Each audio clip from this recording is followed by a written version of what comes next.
Honorable guests, ladies and gentlemen, good morning. Welcome to the opening ceremony of the Theme-Based Research Scheme Public Symposium 2017. I'm Maggie, a Year 3 nursing student, and I'm your Master of Ceremonies today. The aim of this public symposium is to communicate and share the achievements of the theme-based research scheme projects among the research community and other stakeholders. We are very delighted to have each and every one of you here today to witness the second public symposium. May we now invite Professor Benjamin Wah, Chairman of the Research Grants Council, to come onto the stage for the opening remarks. Professor Wah, please.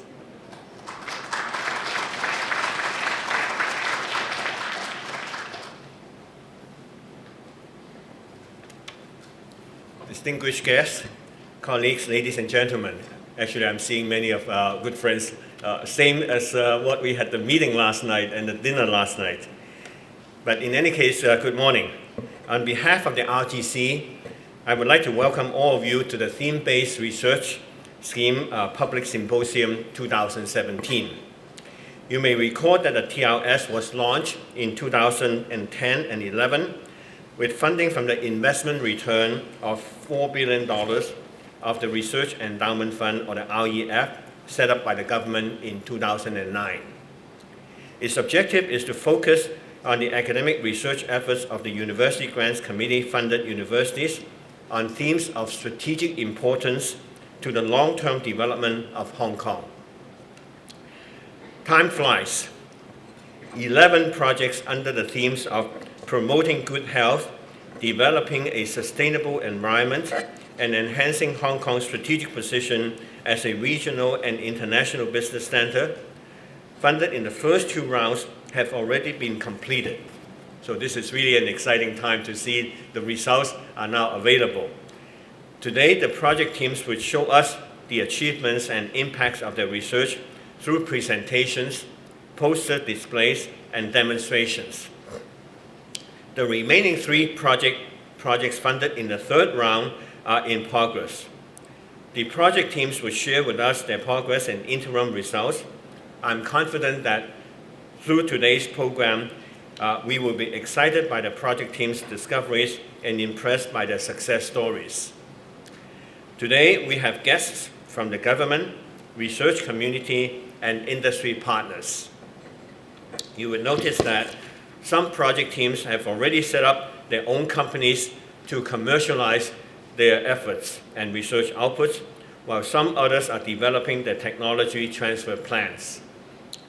I'm confident that many of them will become successful entrepreneurs in the future. To affirm the government's support on the academic and research development of the higher education sector, the Chief Executive has announced in her 2017 policy address that an additional funding of no less than $10 billion has been set aside for the university research.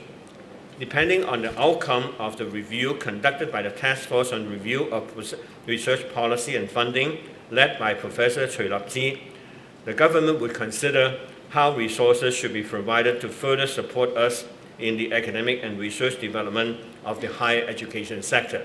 So this is something, at least, good, exciting news for us to look forward to in the coming year. This is a recognition of the achievements of the research community.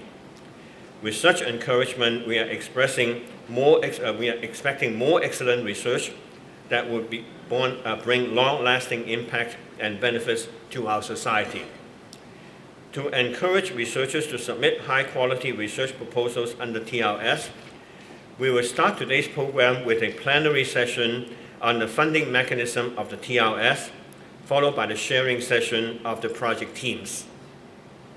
I would like to take this opportunity to thank all of you for participating in this symposium, and in particular, the Major Project Steering Committee and the TRS Selection Panel members who have been working so hard in the past years in selecting and monitoring the TRS projects. I would like to express our special thanks to all the parties involved to make this symposium a success. Without further ado, let me start today's program, and I wish you all of you an enjoyable and fruitful day. Thank you very much. Thank you, Professor Wang. Please be seated. May we now invite Professor Edward Sze-shing Yeung, Chairman of the Major Projects Steering Committee, to come onto the stage to introduce the funding mechanism of the theme-based research scheme. Professor Yeung, please. Thank you. I want to add my welcome for attendance to this theme-based research symposium.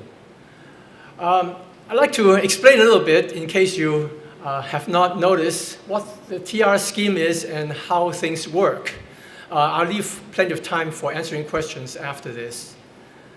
Basically, Ben already talked about the background of this. We started when the endowment was established by the government to fund the research operated by the RGC.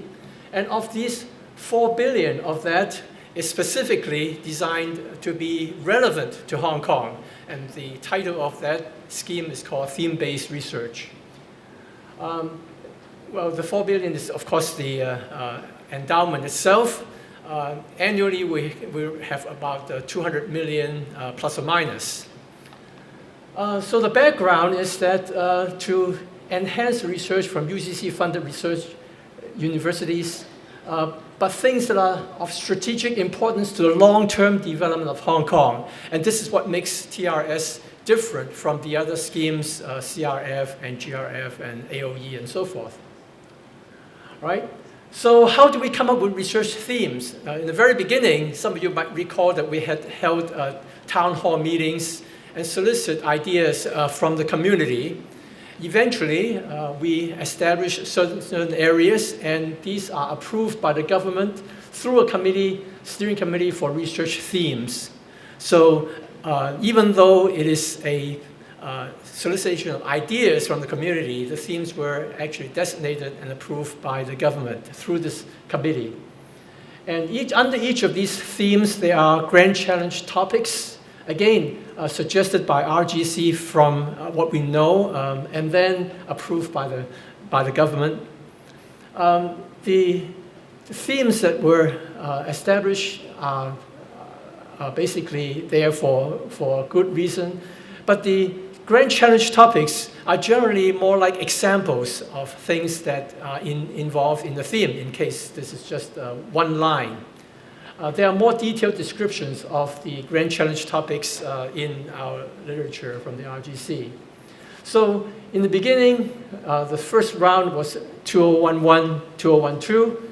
3 themes were approved by the government: promoting good health, developing sustainable environment, and enhancing Hong Kong's strategic position as a regional international business center. They have their corresponding topics, grand challenge topics. And then later on in 2016 round, we added one more theme, again approved by the government: advancing emerging research and innovations important to Hong Kong.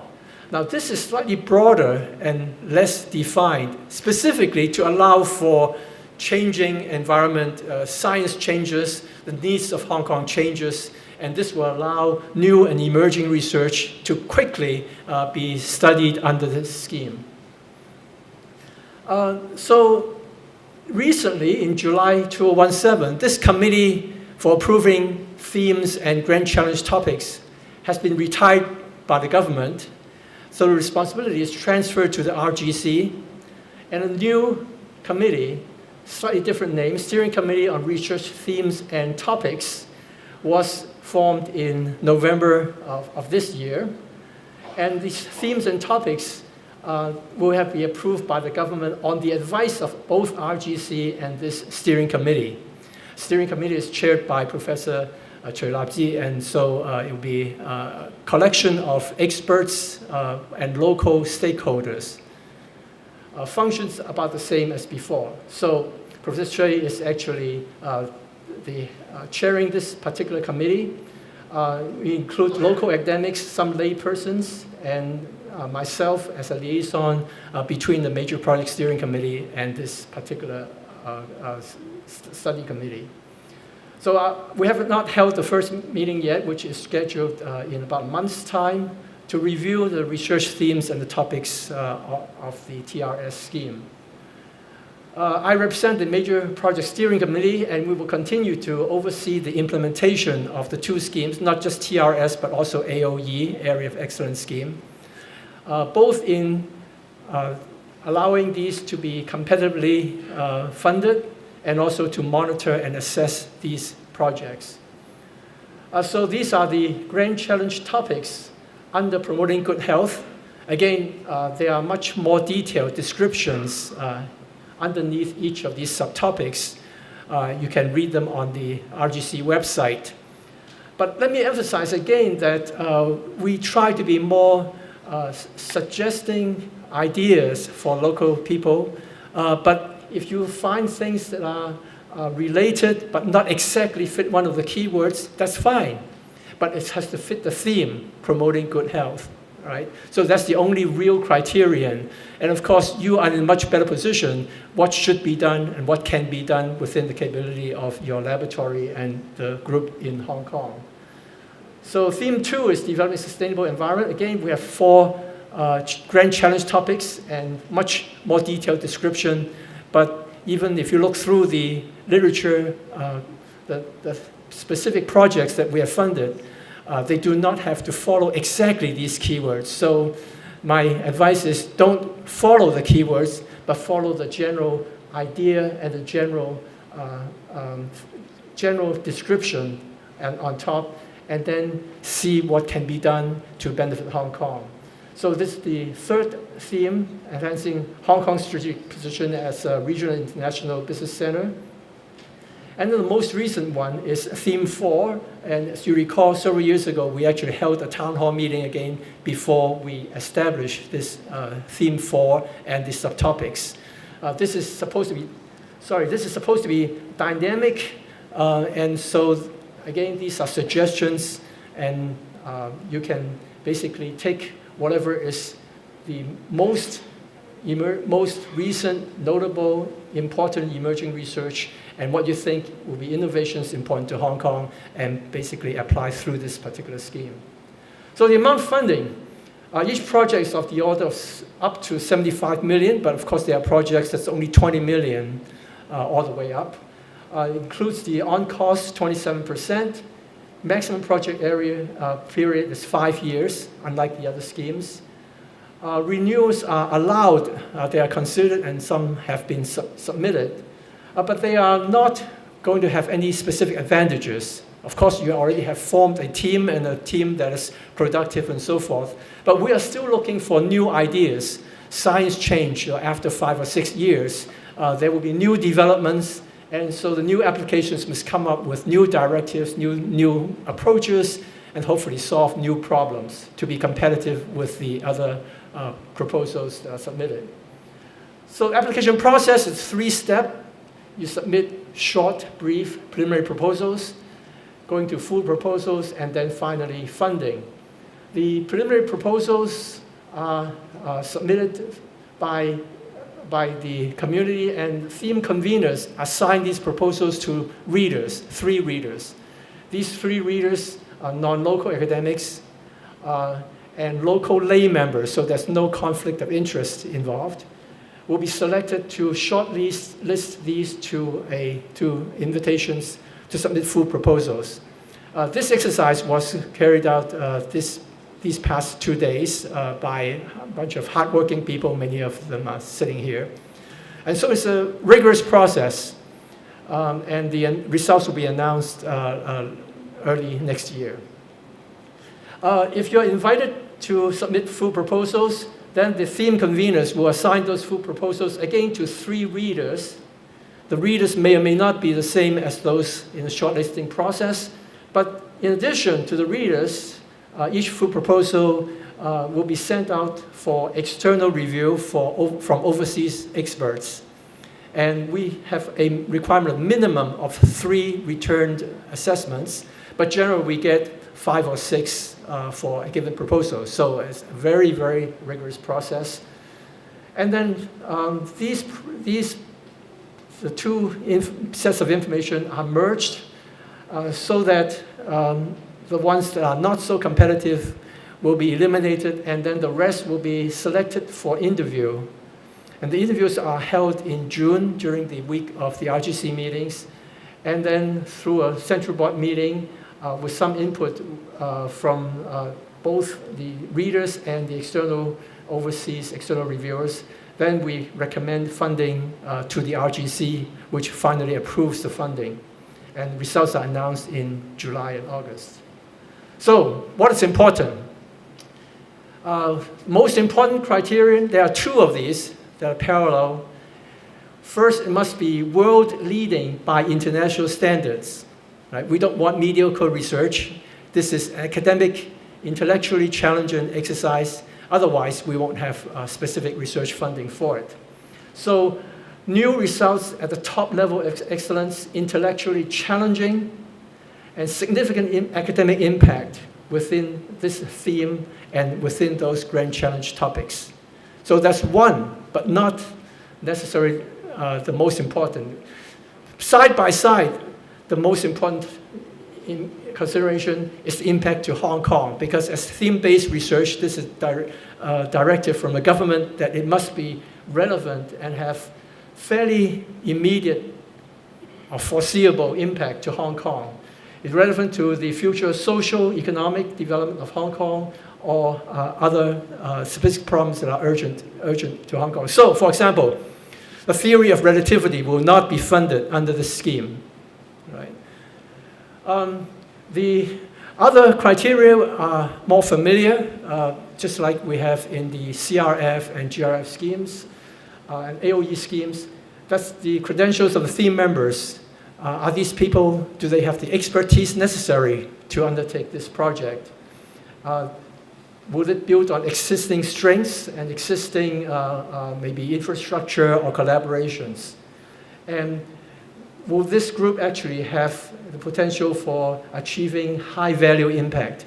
Not just a few more papers from each person, but as a group, do they actually contribute to the intellectual challenge forwarded by this particular proposal? Does it have a clear strategy, research plan? You cannot say that I have good people around, they have good track records, and if you give them money, eventually they will come up with something. That's not the idea. You have to have a clear plan and milestones that can be actually measured as we go through the progress of the proposal. So those milestones actually include plans for research training, teaching, and knowledge transfer. Particularly if you're talking about technology, it would be technology transfer, patents, and so forth. And are these achievable? Can they be delivered within this time frame? All right? So the time frame is basically 5 years or thereabouts. And then does the project have a sound structure? Is it organized properly? Because we want a strong and capable principal coordinator, project coordinator, that allows the project to go forward, because there will be many people, many PIs involved, PIs and co-PIs. And are the responsibilities clearly divided? So we don't just put someone's name on the proposal because they are famous or well-known, but we put people on the proposals because they contribute a certain area of expertise that's missing and will enhance facilitate the success of the proposal. And it's the stakeholders involved, and because you need either the stakeholders either in the advisory role or actually in the immediate role, so that we guide the project to a stage where it does have impact. These are the statistics. We have 7 rounds already. Today you'll see these 2 rounds, which have been completed as some of the projects in the 3rd round, as in the form of posters. And you can see that on the average, we have about 50 applications for each round in the preliminary proposal stage. The first year was a large number because people don't know what they actually should be submitting. But eventually it stabilized to roughly 50. The number of proposals that got shortlisted to full proposals is around 15 or so. And the number of funded projects is about 5, plus or minus. So you can see the scale. So 180 million will be the final total, and the 5 proposals will be selected to distribute that funding.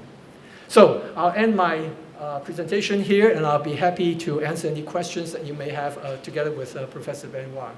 Thank you. Thank you, Professor Yeung. And please stay. May we now invite Professor Benjamin Wah to the stage to join Professor Edward Yeung to host the question and answer section. Professor Wah and Professor Yeung, please. Well, who will be the first one? Do you have to identify myself? From Chinese Yu Wang Ho. I was wondering, in these types of research, now, of course, the first part is on the research, but as you already emphasized, you are also interested in looking at the impact. In the translating of these projects towards to industry or to commercialization, what kind of emphasis you will put on the return of these projects if you look at it as an investment? I think it's not restricted to patents and forming companies and so forth, because, for example, in the business aspects and the social impact, those are not going to be measured by patents. In fact, the PIs or PCs themselves will have to write in their reports and also in the proposal what substantial impact to Hong Kong they can see that this work will have.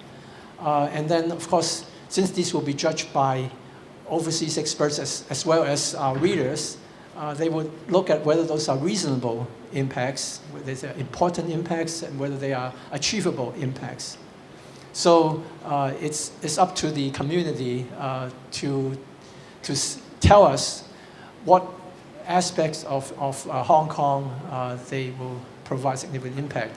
Now, some examples of these are, of course, in the presentations today and also in some of the posters. You can see that some are more direct, measurable impacts, but some are actually things that may make us, if you say we are more healthy, it's difficult to measure that we are more healthy. But I think there are some general guidelines that what air quality, water quality, and so forth, those are things that are of health impact.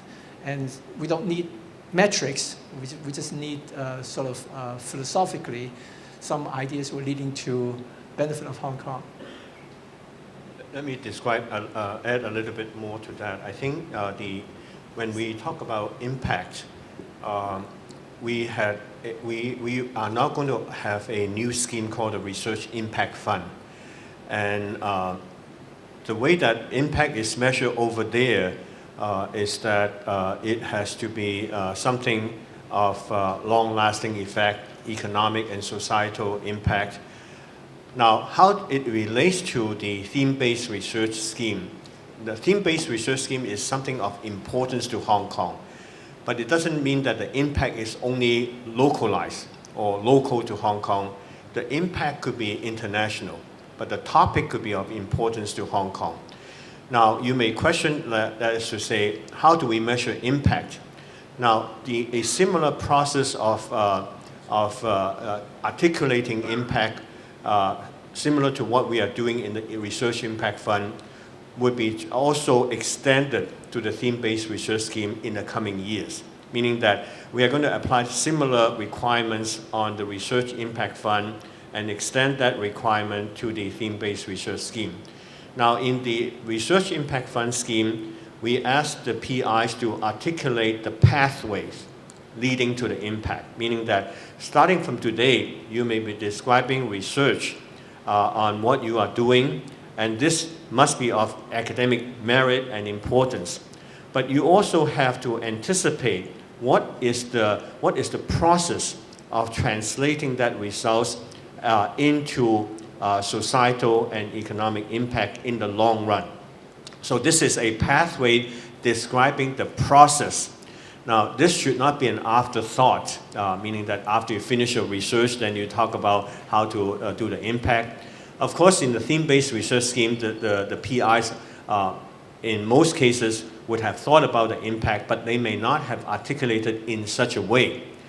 Furthermore, the impact is a very abstract term, meaning that it may differ from health, medicine versus big data or e-learning and so on. Now, we are going to have more specific definition of impact because we are working on the panel-specific guidelines of the research assessment exercise for 2020. In the panel-specific guidelines, the panel chair would be looking at how to articulate impact for the impact case studies for you to write in the research assessment exercise. So this would, for all those, they would all go over the 13 panels, and each panel would have more specific examples and articulations on what is meant by impact for that particular area. So as a result, you would be able to use that and extend that into the theme-based research scheme and to develop or to describe a pathway starting from the initial research leading to the results that would be of impact to society and to Hong Kong. Hi, thank you. From Hong Kong University. I just want to, these are not my questions. I just want to make a few comments on the scheme. I think in general, this is a very good scheme. I must say that I have to congratulate RGC and UGC doing this. This is something that I think Hong Kong really needs. And the universities really want to have this, because if you look at the developments of the research in Hong Kong in the last 20 years, go back to today, it is very clear, at least to me, that it's escalating a lot in terms of the depth, the width, as well as the talents we have. There are a lot of good people coming into the system.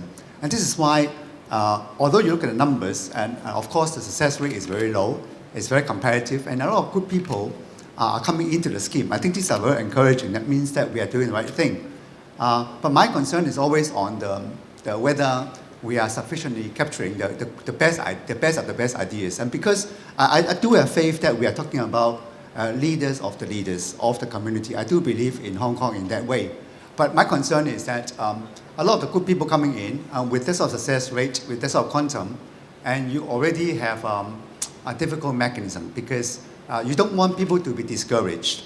And my issue is that it's not yours, but my issue is that there's some very good people, I think they're very good ideas. If their proposals are funded, it will be great for Hong Kong, okay, and the world.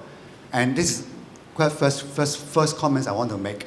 So therefore, if you're talking about 4 billion, looking at the interest in sustaining it, it is almost an impossible task to me. And I think somehow Professor Cui, who's here, I'm sure he has a magic wand who can solve all the problems for us.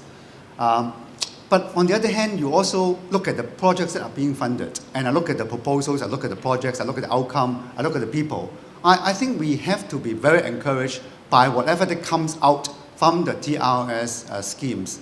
Now, you don't want it to stop. You know, there's also a funding mechanism, a framework, right? You don't want it to stop, and people continue to look for funding to continue. Because I think the universities have to work closely with the UGC and RGC to make sure that we sustain our investment so that these becomes truly world leaders and they can truly generate into enormous benefits to society. So I think this is Hong Kong's potential. It would be a pity if we are not able to sustain our investment in this, because you're talking about a fairly large number now, and I think the next phase is very critical.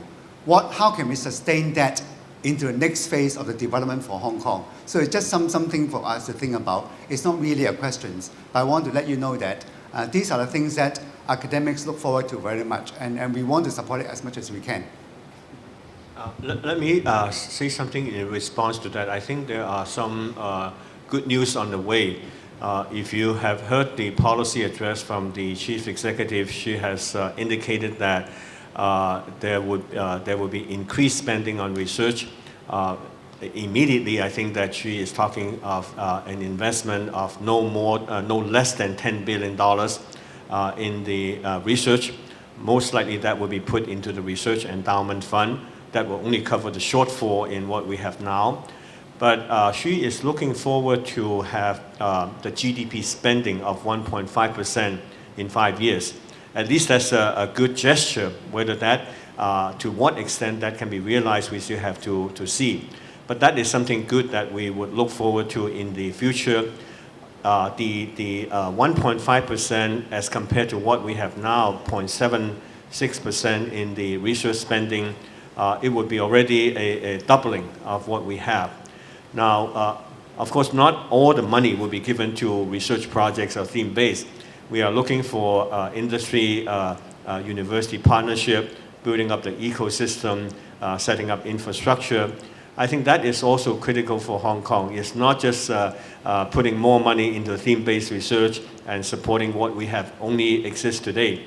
But I think for the whole success of Hong Kong is not supporting one scheme or one project, but building up an ecosystem so that there would be potential for students graduating from university to have a way to extend and apply their knowledge, to have industry relevance, to have industry translational research, industry-university partnership.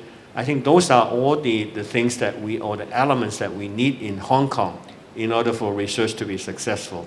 Of course, here we are talking about a theme-based research scheme. That is something we want to build on. We are very much understanding that the amount of money is small.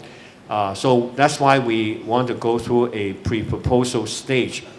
Now, if you look at the proposals that have been funded in the past, oftentimes what happened is that this is a transition of going from GRF to CRF, and then when the CRF matures, it goes to the theme-based or the AOE. It's a process. We have often seen proposals that go into the TRS or the AOE several times to refine the proposal. It doesn't mean that the teams are not good, but in a way that there is room for improvement for the individual teams in terms of the write-up, in terms of organization, in terms of the research direction, or generating more collaborations and results before the research is published. So, or before the research is funded. So in a way that it is a process of getting people to work together and eventually resulting in the support from this scheme. It is really a process that we are looking at, we are funding here, not just putting together a team suddenly and hoping to get success in the theme-based research scheme.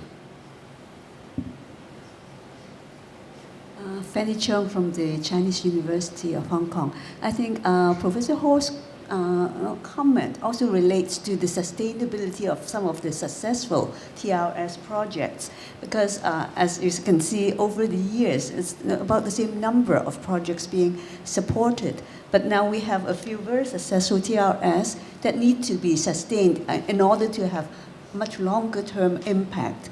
And we need to have resources to support those, either through TRS or AOE, but those are very limited. And then you have new TRS coming in. So with that, that would be a bigger pie. And how are we going to sustain some of the successful TRS? Of course, if RGC can have a larger budget for TRS, that will solve the problem. But given what we have and even what we may expand to, new projects the renewal projects will have to compete with the new projects. This is true in most of the major funding agencies in the United States, which I'm familiar with, that the advantage is that you already have good results, so track record is good, and facility is good, and the infrastructure is already there, and you have produced good results. But the new proposals may have better ideas, or better approach, or better teams, and so one cannot simply submit the same proposal and say, my 5 years done and I want to continue for another 5 years. But you can do that by saying that now that I'm at this stage, I have some new ideas because of the research that I've carried out in the last 5 years. And this will lead to something different, new, even more important. And those will certainly be favorably looked at. I think that brings to the same problem that we are seeing now, in that we are not only supporting the same research or extending that research into a renewal and continue for another 4 years, 10 years down the road. I think we are looking at the results. Maybe at some point in time it becomes from pure research to become translational. And that's why in Hong Kong it is critical to have the ecosystem to support this research. Right now, I think that I would tend to agree, or everybody would agree, that there is a gap, or there is a gap in terms of how the ecosystem would support the results getting out from the theme-based research or the AOE and going down to industry and become bigger and bigger in terms of the translational efforts. So this is the part that I think the government needs to pay the most attention to. That probably would go beyond the RGC today. I think that we need to work together with the ITC, to work with ITB and other agencies, the Science Park. Hopefully the government would put in the necessary resources to build up an ecosystem. And that would actually lead to bigger successes for Hong Kong. And this is typical in other countries, that is, you cannot rely on just one funding agency to do everything for a research idea. Hi, since I'm new to the RGC, so I can ask a question. This is Lap Chi. By design, the theme-based research seems to me that it is something that look for an outcome that would benefit Hong Kong, therefore is some tangible sort of outcomes. And then after you have some success, it becomes maintenance of that project. In fact, some of the things, if I look at the themes like the water pollution and water treatment, so you can of course do a lot of research, but then at the end, if the system is, I should say, very well already in Hong Kong, and then the project should end, right?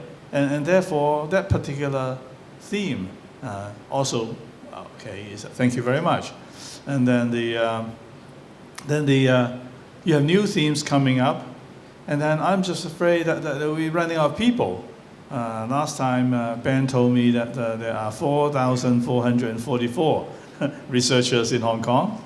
And then you look at the submission so far. So this is a question that was just leading to this question, is that how many projects you've seen that actually resubmissions? And then from that, can you sort of predict a trend that you'll be running out of ideas? Yes, we actually do look at those, although because of the small numbers, it's hard to post statistics. I would say that at the first stage, the submission of preliminary proposals, I think maybe roughly 1/3 of those are resubmissions at the preliminary proposal stage.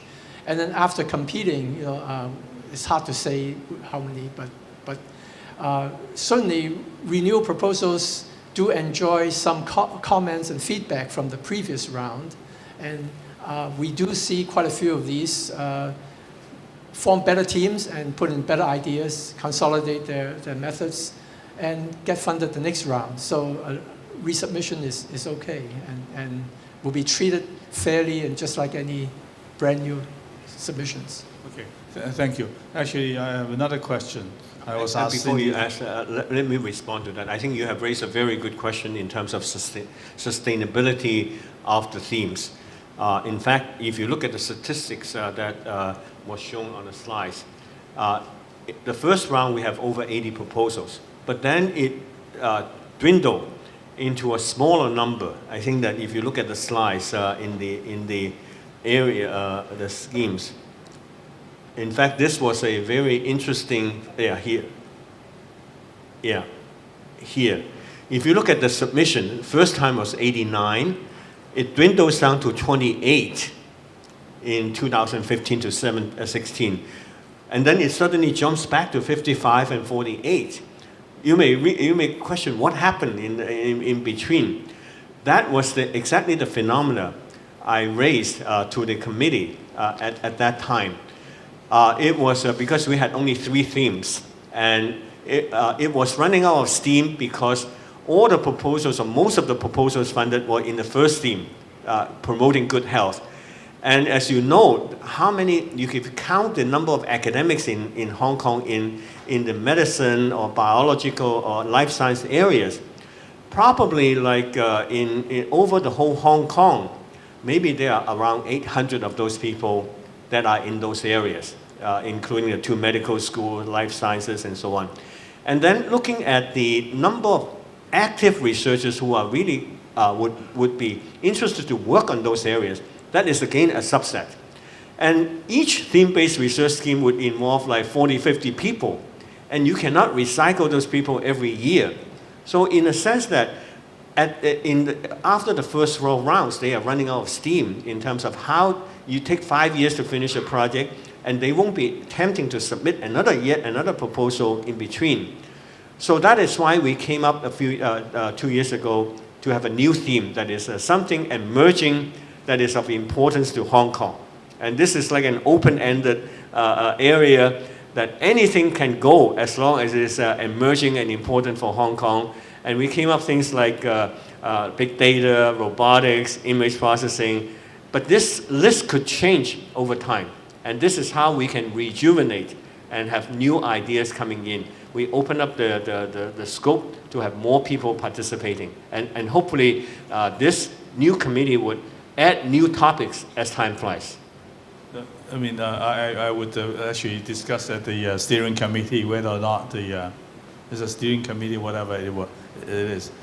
Is there a need? Is there a need to actually have topics?